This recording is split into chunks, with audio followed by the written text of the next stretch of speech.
ಹರೇ ಕೃಷ್ಣ. ಈ ಜಗತ್ತಿನ ಮೊದಲ ಪ್ರೇಮ ಪತ್ರ ಯಾವುದು ಗೊತ್ತೇ?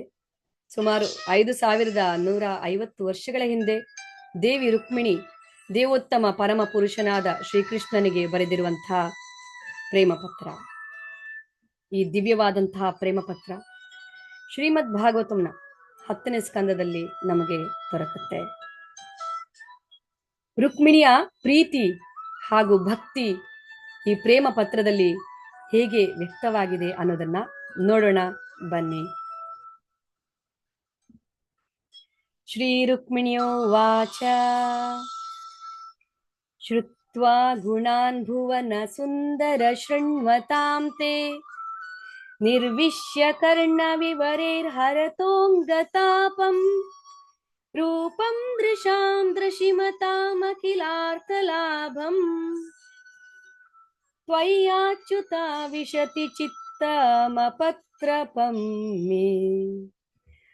ರುಕ್ಮಿಣಿ ದೇವಿ ಹೇಳಿದಳು, ಹೇ ಲೋಕಸುಂದರನೇ, ಕೇಳುಗರ ಕಿವಿಗಳ ಮೂಲಕ ಪ್ರವೇಶಿಸಿ ಅವರ ಶಾರೀರಿಕ ಕ್ಲೇಶಗಳನ್ನು ಪರಿಹರಿಸುವ ನಿನ್ನ ಗುಣಾತಿಶಯಗಳನ್ನು ಕೇಳಿ ನೋಡುವವರ ಕಣ್ಕಾಮನೆಗಳನ್ನು ಪೂರೈಸುವ ನಿನ್ನ ಸೌಂದರ್ಯಾತಿಶಯಗಳನ್ನು ಕೇಳಿ, ಹೇ ಕೃಷ್ಣನೇ, ನಾನು ನಿರ್ಲಜ್ಜೆಯಿಂದ ನಿನ್ನ ಮೇಲೆ ಮನಸ್ಸನ್ನು ಇಟ್ಟಿದ್ದೇನೆ. ತಾತ್ವಾ ಮುಕುಂದ ಮಹತಿ ಕುಲಶೀಲ ರೂಪ ವಿದ್ಯಾ ವಯೋದ್ರವಿಣಧಾಮಭಿರಾತ್ಮ ತುಲ್ಯಂ ಧೀರಾಪತಿಂ ಕುಲವತೀನ ವ್ರಣೀತ ಕನ್ಯಾ ಕಾಲೇಂದ್ರ ಸಿಂಹ ನರಲೋಕ ಮನೋಭಿರಾಮಂ. ಹೇ ಮುಕುಂದ, ಕುಲ, ಶೀಲ, ರೂಪ, ವಿದ್ಯೆ, ಯೌವನ, ಐಶ್ವರ್ಯ, ಸಾಮರ್ಥ್ಯಗಳಲ್ಲಿ ನಿನಗೆ ನೀನೇ ಸಾಟಿಯೇ ಹೊರತು ಬೇರೆ ಯಾರು ನಿನಗೆ ಸಮಾನರಿಲ್ಲ. ಹೇ ಪುರುಷ ಸಿಂಹನೇ, ನೀನು ಇಡೀ ಮಾನವ ಕುಲದ ಮನಗಳನ್ನು ಆಹ್ಲಾದಗೊಳಿಸುವೆ. ಕುಲೀನೆಯು ಗಂಭೀರಳು ಶ್ರೀಮಂತಳು ಆದ ಯಾವ ಕನ್ಯೆಯು ತಾನೆ ಕಾಲ ಕೂಡಿ ಬಂದಾಗ ನಿನ್ನನ್ನು ಪತಿಯನ್ನಾಗಿ ವರಿಸಳು? ತನ್ಮೇ ಭವಾನ್ ಖಲು ವ್ರತ ಪತಿರಂಗಜಾಯಾಂ ಆತ್ಮಾರ್ಪಿತಶ್ಚ ಭವತೋತ್ರ ವಿಭೋ ವಿದೇಹಿ ಮಾ ವೀರ ಭಾಗಮಭಿಮರ್ಶತು ಚೈದ್ಯ ಆರಾತ್ ಗೋಮಾಯುವನ್ಮೃಗಪತೆ ಬಲಿರ್ಮಂಬುಜಾಕ್ಷ. ಆದ್ದರಿಂದ ಹೇ ಪ್ರಿಯ ಪ್ರಭುವೇ, ನಾನು ನಿನ್ನನ್ನು ಪತಿಯಾಗಿ ವರಿಸುವೆನು, ನನ್ನನ್ನು ನಿನಗೆ ಅರ್ಪಿಸಿಕೊಂಡಿದ್ದೇನೆ. ಹೇ ಸರ್ವಶಕ್ತನೇ, ದಯಮಾಡಿ ಬೇಗನೆ ಬಂದು ನನ್ನ ಕೈ ಹಿಡಿ. ಕಮಲ ನಯನನೆ, ಸಿಂಹಕ್ಕೆ ಸೇರಬೇಕಾದ ಮೃಗವನ್ನು ನರಿಯು ಅಪಹರಿಸಿಕೊಂಡು ಹೋಗುವಂತೆ ಶಿಶುಪಾಲನು ಬಂದು ವೀರನ ಭಾಗವನ್ನು ಮುಟ್ಟದಂತಾಗಲಿ. ಪೂರ್ತೇಷ್ಟ ದತ್ತ ನಿಯಮ ವ್ರತ ದೇವ ವಿಪ್ರ ಗುರ್ವರ್ಚನಾದಿಭಿರಲಂ ಭಗವಾನ್ ಪರೇಶಃ ಆರಾಧಿತೋ ಯದಿ ಗದಾಗ್ರಜ ಏತ್ಯ ಪಾಣಿಂ ಗೃಹ್ಣಾತು ಮೇನ ಧಮಘೋಷ ಸುತಾದಯೋನ್ಯೇ. ನಾನು ಪುಣ್ಯ ಕಾರ್ಯಗಳು, ಯಜ್ಞ ಯಾಗಾದಿಗಳು, ದಾನ ಧರ್ಮಗಳು, ವ್ರತ ನಿಯಮಾದಿಗಳನ್ನು ಮಾಡಿ ದೇವೋತ್ತಮ ಪರಮ ಪುರುಷನನ್ನು ಪೂಜಿಸಿದ್ದರೆ, ದೇವತೆಗಳನ್ನು, ಬ್ರಾಹ್ಮಣರನ್ನು, ಗುರುಗಳನ್ನು ಪೂಜಿಸಿದ್ದರೆ ಗದಾಗ್ರಜನು ಬಂದು ನನ್ನ ಕೈಗಳನ್ನು ಹಿಡಿಯಲಿ. ದಮಘೋಷನ ಮಗನಾಗಲಿ ಅಥವಾ ಬೇರೆ ಯಾರೇ ಆಗಲಿ ನನ್ನ ಕೈ ಹಿಡಿಯದಂತೆ ಆಗಲಿ.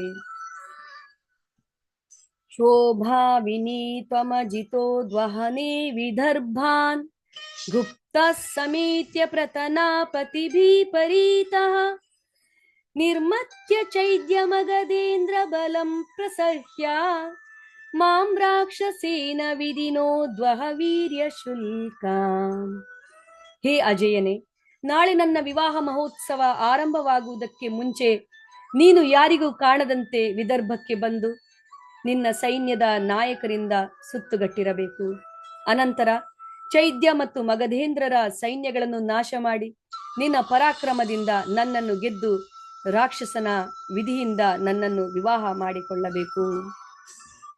ಅಂತ ಪುರಾಂತರ ಚರೀ ಮನಿಹತ್ಯ ಬಂಧೂನ್ ತ್ವಾಮುದ್ವಹೇ ಕಥಮಿತಿ ಪ್ರವದಾಮ್ಯುಪಾಯ.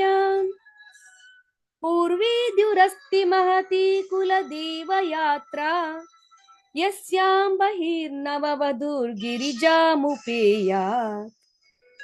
ನಾನು ಅರಮನೆಯ ಅಂತಃಪುರದಲ್ಲಿ ಇರುವುದರಿಂದ ನಾನು ನಿನ್ನ ಕೆಲ ಬಂಧುಗಳನ್ನು ಕೊಲ್ಲದೆ ನಿನ್ನನ್ನು ಹೇಗೆ ಅಪಹರಿಸಿಕೊಂಡು ಹೋಗಲಿ ಎಂದು ನೀನು ಶಂಕಿಸಬಹುದು. ಆದರೆ ನಿನಗೆ ನಾನೊಂದು ಉಪಾಯವನ್ನು ಹೇಳುತ್ತೇನೆ. ಮದುವೆಗೆ ಹಿಂದಿನ ದಿನ ರಾಜಮನೆತನದ ಕುಲದೇವತೆಯ ಭಾರಿ ಮೆರವಣಿಗೆ ಇರುತ್ತದೆ. ಆ ಮೆರವಣಿಗೆಯಲ್ಲಿ ನವವಧು ಗಿರಿಜೆಯ ದರ್ಶನಕ್ಕಾಗಿ ನಗರದ ಹೊರಕ್ಕೆ ಹೋಗುತ್ತಾಳೆ. ಯಸ್ಯಾಂಘ್ರಿ ಪಂಕಜ ರಜ ಸ್ನಪನಂ ಮಹಾಂತೋ ವಾಂಚಂತ್ಯುಮಾಪತಿರಿವಾತ್ಮತಮೋಪಹತ್ಯೆ ಯಹ್ಯಂಬುಜಾಕ್ಷನಲಭೇಯ ಭವತ್ಪ್ರಸಾದಂ ಜಹ್ಯಾಮಸುನ್ವೃತ ಕೃಶಾನ್ ಶತಜನ್ಮಭಿಸ್ಯಾತ್. ಹೇ ಕಮಲನಯನನೆ, ಶಿವನಂತ ಮಹಾತ್ಮರೇ ನಿನ್ನ ಪಾದ ಕಮಲದ ಧೂಳಿಯಲ್ಲಿ ಮಿಂದು ತಮ್ಮ ಅಜ್ಞಾನವನ್ನು ನಾಶ ಮಾಡಿಕೊಳ್ಳಲು ಹಾತೊರೆಯುತ್ತಾರೆ. ನನಗೆ ನಿನ್ನ ಅನುಗ್ರಹವಾಗದೇ ಇದ್ದರೆ ನಾನು ಕಠಿಣ ತಪಶ್ಚರ್ಯಗಳಿಂದ ದೇಹ ದಂಡನೆ ಮಾಡಿ ಪ್ರಾಣ ತ್ಯಾಗ ಮಾಡುತ್ತೇನೆ. ಅನಂತರ 100 ಜನ್ಮಗಳನ್ನು ಎತ್ತಿದ ಮೇಲಾದರೂ ನಾನು ನಿನ್ನ ಅನುಗ್ರಹಕ್ಕೆ ಪಾತ್ರಳಾಗಬಹುದು. ಶ್ರೀಕೃಷ್ಣ ರುಕ್ಮಿಣಿ ಕಿ ಜೈ. ದೇವಿ ರುಕ್ಮಿಣಿ ಶ್ರೀಕೃಷ್ಣನಿಗೆ ಬರೆದಿರುವಂತಹ ದಿವ್ಯವಾದಂತಹ ಈ ಪ್ರೇಮ ಪತ್ರವನ್ನ ಓದುವುದರಿಂದ ಕೇಳುವುದರಿಂದ ನಮ್ಮ ಜನ್ಮ ಪಾವನವಾಗುತ್ತದೆ. ಹರೇ ಕೃಷ್ಣ.